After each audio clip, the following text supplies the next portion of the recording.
தமிழ்நாட்டுக்கு காவிரியில் தினமும் 12,000 கனஅடி வீதம் 15 நாட்களுக்கு தண்ணீர் திறந்துவிட கர்நாடகாவுக்கு காவிரி மேலாண்மை ஆணையம் உத்தரவிட்டுள்ளது. டெல்லியில் நேற்று காவிரி ஒழுங்காற்று குழு கூட்டம் மற்றும் காவிரி மேலாண்மை ஆணைய கூட்டம் நடைபெற்றது. அப்போது தமிழ்நாட்டுக்கு அடுத்த 15 நாட்கள் நாளொன்றுக்கு 12,000 கனஅடி நீரை திறந்துவிட காவிரி ஒழுங்காற்று குழு பரிந்துரைத்தது. இதைத் தொடர்ந்து காவிரி மேலாண்மை ஆணைய கூட்டம் நடைபெற்றது. இக்கூட்டத்தில் கர்நாடக அரசு தரப்பும் தமிழ்நாடு அரசு தரப்பும் வாதங்களை முன்வைத்தனர். இந்நிலையில் காவிரி ஒழுங்காற்று குழுவின் பரிந்துரையை காவிரி மேலாண்மை ஆணையம் உறுதி செய்தது.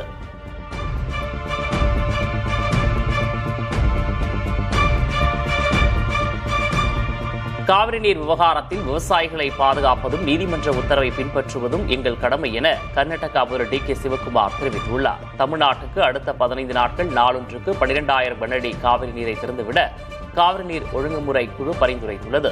இதுகுறித்து கருத்து தெரிவித்துள்ள கர்நாடக ஆளுநர் டி.கே. சிவக்குமார், போதிய பருவமழை இல்லாததால் அணைகளில் நீர்மட்டம் குறைவாக உள்ள நிலையில் அதிகாரிகளுடன் கலந்தாலோசித்து அடுத்த கட்ட முடிவு எடுக்கப்படும் என கூறியுள்ளார்.